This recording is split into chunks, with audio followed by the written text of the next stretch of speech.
Recently, there has been quite a huge update on Phantom Forces, including a scope revamp and a new recoil system. In this video, I'll be summarizing the changes, as well as covering other technical details revealed by the developers. First off, we have a lot of changes being made to scopes. These include new mid-range scope implementations, as well as an overall improvement in the look and feel of the game's scopes.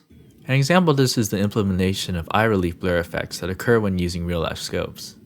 For those of you that don't know, I didn't know this either, scope eye relief is the comfortable zone between your eye and the rear end of your scope where you're able to have a clear view without seeing dark edges or shadows.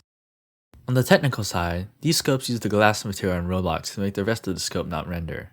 To quote Shay, if you apply glass to something and look through the object to another object that's slightly transparent, then it will appear as if the glass object is the only thing in your vision.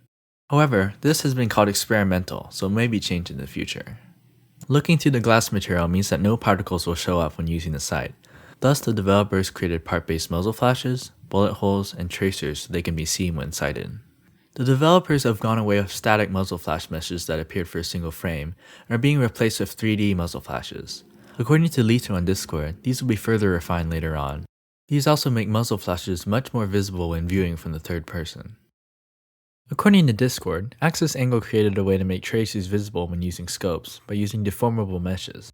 This comes at the cost of not being able to set the transparency of the mesh for brightness. Because brightness is fixed, the motion blur effect is diminished. Right now, they are deciding whether or not players will get the option to switch between tracer implementations. According to Shay, there are also plans to add the scope effect to more sites down the line.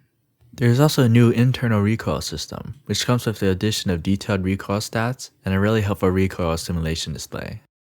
New stats include kick and recovery stages, and camera head visual recoil, which Lito Zitterman showcases in their update video. According to Shay, the developers plan on adding the new recoil to guns and waves. At the moment, camera-based recoil only affects the MG42, MK11, Scar H, Deagle XIX, G36, M107, Remington 870, and PPSH-41.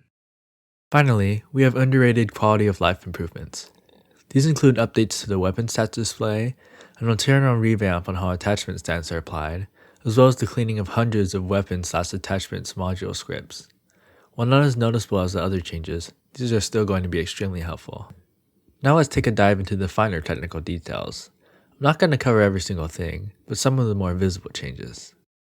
Going back to recoil, there are now multi-layered recoil values, meaning the recoil on each axis is applied separately.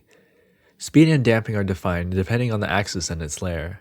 Instead of a single kick speed value, there are no values for model translation x speed, model rotation y speed, and so forth.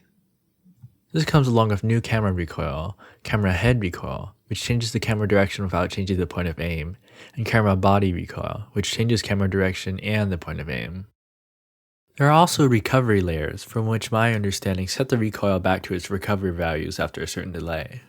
The damage range graph has also been improved, with nodes to display range and damage values. Pellet count has also been added to the main stats as well. Alt-aim, as well as fire mode selection, is saved on death. However, this does not save when rejoining the game. Sniper suppression has been reduced across the board from 5 to 4, and on the NTW from 7 to 5. Going on to weapon changes, the SKS has reduced its default iron sight magnification from 3.5 to 1.5, and its reload animation has been fixed.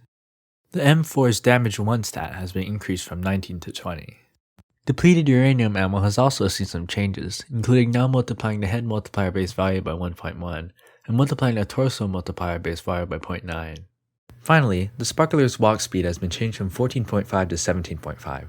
Damage 0 has been set from 40 to 50, and it also has a new inspect animation.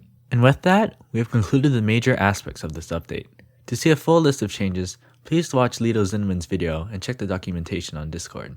Thank you for watching, and I hope to see you again soon.